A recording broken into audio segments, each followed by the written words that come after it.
Hello everyone, welcome to the channel Mystic Tarot. ये monthly reading है जो कि एरीज, सन, मून और असेंडेंट लोगों के लिए है। रीडिंग स्टार्ट करने से पहले मैं एक छोटी सी अनाउंसमेंट करना चाहूँगी, और वो ये है कि आप में से बहुत सारे लोगों ने मुझे कहा कि लाइव रीडिंग्स जो हैं वो दोबारा स्टार्ट की जाएँ।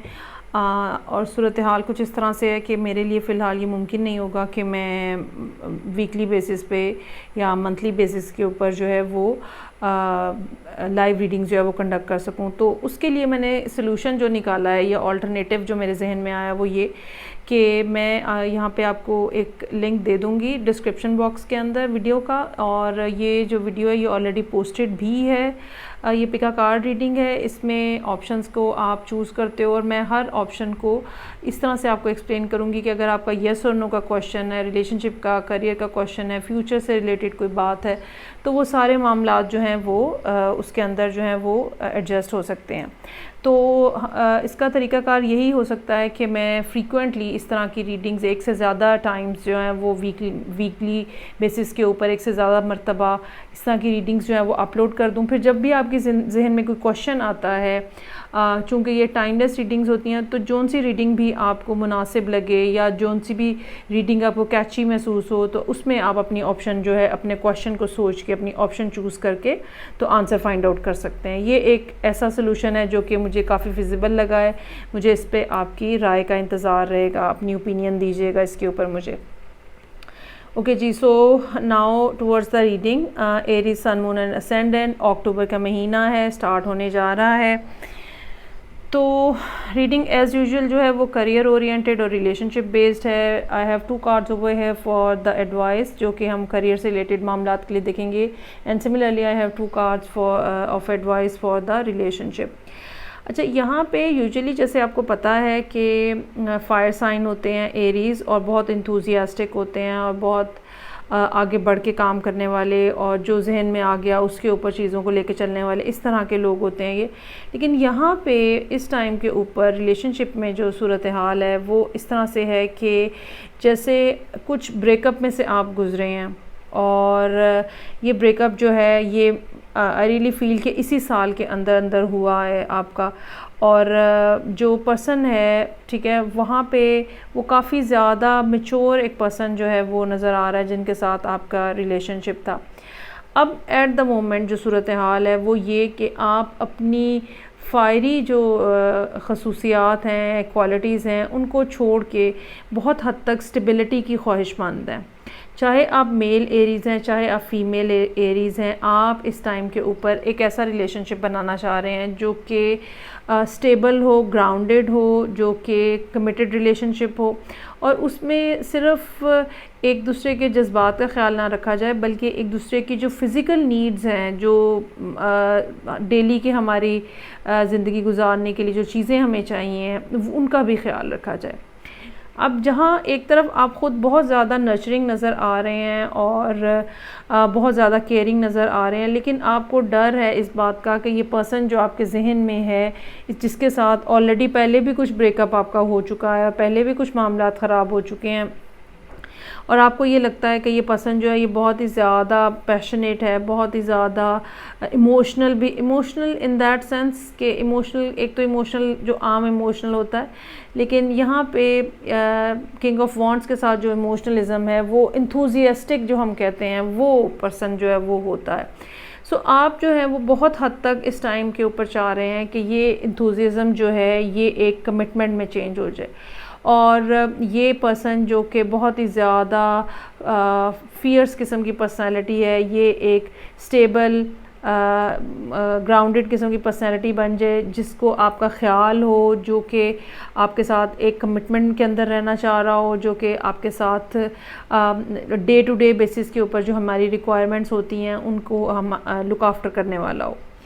अब ये आपकी ख्वाहिश है, लेकिन साथ ही साथ यहाँ पे ये नज़र आ रहा है कि डर आपको ये है कि फिर दोबारा डिस्कॉर्ड हो जाएगा, फिर दोबारा डिसएग्रीमेंट हो जाएगा, फिर दोबारा कोई ना कोई बहस मुबाहिसा झगड़ा हो सकता है, जबकि अभी कुछ रिसेंटली ही कुछ थोड़ी बहुत आप लोगों की सुलह सफाई हुई है। मोर ओवर ये कि आप एक तरफ जहाँ पे ये सुलह सफाई हुई है, ठीक है, इसके बावजूद अभी तक आप लोगों की कम्युनिकेशन जो है वो बहुत ज़्यादा स्मूथ नहीं है। हम ये नहीं कह सकते कि सारे मामला सेटल हो गए हैं, सुलह सफाई हो गई, सब कुछ ठीक हो गया, ऐसा नहीं है। और अभी भी आपकी कुछ एक्सपेक्टेशन हैं जो कि इस पर्सन की तरफ हैं, और मेरा ये ख़्याल है कि शायद अक्टूबर के महीने में इतनी ज़्यादा बातचीत भी ना रहे। यही वो वजह है कि जिससे आपको ये डर है कि कहीं पे दोबारा जो है वो लड़ाई झगड़े वाली बात, बहस मुबाहिसे वाली बात जो है वो ना हो जाए। और जो चीज़ आप एक्सपेक्ट कर रहे हैं इस टाइम के ऊपर, वो दो चीज़ें आप एक्सपेक्ट कर रहे हैं। एक तो आप दोबारा से लव ऑफ़र इसी पर्सन की तरफ से एक्सपेक्ट कर रहे हैं, और दूसरा आप ये चाहते हैं कि ये खाली एक लव ऑफ़र ना हो, ये एक प्रॉपर कमिटेड रिलेशनशिप हो। इस सारी सिचुएशन के अंदर जहाँ पे बातचीत भी नहीं हो रही, एक्सपेक्टेशंस बहुत ज़्यादा हाई हैं, और एक सर्टन किस्म का आप इन्वायरमेंट क्रिएट करना चाह रहे हैं, या आप सर्टन किस्म की आपकी एक्सपेक्टेशंस हैं, तो वहाँ पे आप इस सारी सूरत हाल के अंदर ना सिर्फ बहुत ज़्यादा काम कर रहे हैं, बल्कि काम इस सूरत हाल को बेहतर बनाने के लिए, रिलेशनशिप के ऊपर भी काम करने के लिए आप तैयार हैं। और काफ़ी ज़्यादा एक पॉजिटिव अंदाज में सूरत हाल जो है वो एरीज़ की तरफ से नज़र आ रही है। अब यहाँ पे जो एडवाइस के कार्ड्स हैं आपके, एक तरफ तो आपको मायूसी से मना किया जा रहा है कि मायूस होने की ज़रूरत नहीं है। डिस्पोंडेंस का कार्ड है, मत समझें कि ख़त्म हो गया, मत समझें कि सब कुछ तबाह हो गया, मत समझें कि ये बस अब दोबारा कुछ बाकी ही नहीं है, ऐसा नहीं है। ये ठीक है कि आपको लगता है कि चीज़ें बहुत ज़्यादा ख़राब हुई हैं, बहुत डिस्कॉर्ड आ गया, लेकिन इसके बावजूद अगर आप गौर करें तो अभी भी कुछ ना कुछ रिलेशनशिप के अंदर कुछ ना कुछ ऐसी बात ज़रूर बाकी है जो कि हमें ताल्लुक़ की गहराई के तरफ इशारा कर रही है, जो कि हमें ये बता रही है कि बहुत सारी बदमज़गी के बावजूद भी चीज़ें जो हैं वो एग्ज़िस्ट कर रही हैं। दूसरा कार्ड जो है वो प्रेयर का कार्ड है। ये बहरहाल एक ऐसी बात है जो कि आपको करनी है। आप जो भी आपका बिलीफ़ है, जिसको भी आप मानते हैं, जिस तरह का भी आपका यूनिवर्स के साथ, क्रिएटर के साथ रिलेशनशिप है, आपको बहरहाल दुआ मांगने की ज़रूरत है। और आपको बेशक ऐसा लग रहा है कि इमोशंस जो हैं वो बिल्कुल खुश्क हो गए हैं, कोई फीलिंग्स ही नहीं रही हैं दरमियान में, कोई एक दूसरे के साथ इंटरेक्शन ही नहीं रही है, लेकिन ये बात याद रखें, कार्ड्स हमें यहाँ पे ये बता रहे हैं कि दुआ एक ऐसी चीज़ है जो इस सूरत हाल के अंदर तब्दीली ला सकती है। और बेसिकली दुआ का मतलब ये है कि आपके अंदर से उम्मीद जो है वो ख़त्म नहीं होनी चाहिए। आपको हमेशा हमेशा हमेशा होपफुल रहने की ज़रूरत है कि चीज़ें जो हैं वो अल्टीमेटली ठीक हो जाएंगी और सूरत हाल के अंदर बेहतरी आ जाएगी। अब यही सारे कार्ड्स जो हैं हम देखते हैं जो कि करियर से रिलेटेड मामलात हैं। यहाँ पे एक बात जो नज़र आ रही है वो ये कि यहाँ पे एरीज़ जो हैं वो किसी न किसी के अंडर काम कर रहे हैं। अब ये कोई जॉब है और आपके कोई बॉस हैं, या ये इवन अगर आप कोई ख़ातून हैं, ख़ातून एरीज़ हैं, ठीक है, और आप अपने किसी हस्बैंड फादर फिगर के अंडर काम कर रही हैं, या ये भी हो सकता है कि अगर आप किसी पार्टनरशिप में शामिल हैं, ठीक है, लेकिन उस पार्टनरशिप में एक पार्टनर जो है वो इन्वेस्टर है और उसने उसका अपर हैंड है और आप बेसिकली वर्किंग पार्टनर हैं। सो ये कोई सी भी यहाँ पे सूरत हाल जो है वो हो सकती है। अगेन एक डिसअपॉइंटमेंट है यहाँ पे, एक लॉस की सी फीलिंग है यहाँ पे। हो सकता है कि पहले आप अकेले काम कर रहे थे, ठीक है, और कुछ लॉसेस की वजह से आपको इस पर्सन को अपने काम के अंदर एंटर कराना पड़ रहा है एज अ पार्टनर। आपको ये डर है, आपको ये खौफ है कि ये मामलात जो हैं ये मज़ीद ख़राब ना हो, इस सेंस में कि ओपिनियन जो है वो आप दोनों की शायद इतनी ज़्यादा मैच नहीं कर रही, और एक दूसरे के साथ आर्गुमेंटेटिव बिहेवियर जो है वो काफ़ी ज़्यादा हो सकता है। दूसरी बात ये है कि हो सकता है कि चूँकि ये पर्सन जो है ये इन्वेस्ट कर रहा है, चूँकि ये पर्सन जो है आपके ऊपर सुपीरियर है टू सम एक्सटेंट, तो हो सकता है कि आपको ये भी डर हो कि मेरी जो ओपिनियन है उसको ओवररूल कर दिया जाएगा। So there are some sort of expectations जो यहाँ पे नज़र आ रही हैं। एक बात ये है कि आप बहुत ज़्यादा काम कर रहे हैं, बहुत ज़्यादा चीज़ों को ठीक करने की कोशिश कर रहे हैं। दूसरी बात ये कि आप एक अच्छी पार्टनरशिप एक्सपेक्ट कर रहे हैं। आप चाहते हैं कि अगर आप किसी के साथ मिल के काम कर रहे हैं तो आप चाहते हैं कि उसका अच्छा पॉजिटिव रिज़ल्ट निकले, और यकीनन ये जो अपॉर्चुनिटी पार्टनरशिप की आ रही है काम के हवाले से, बिज़नेस के हवाले से, यकीनन ये काफ़ी ज़्यादा फ्रूटफुल हो सकती है।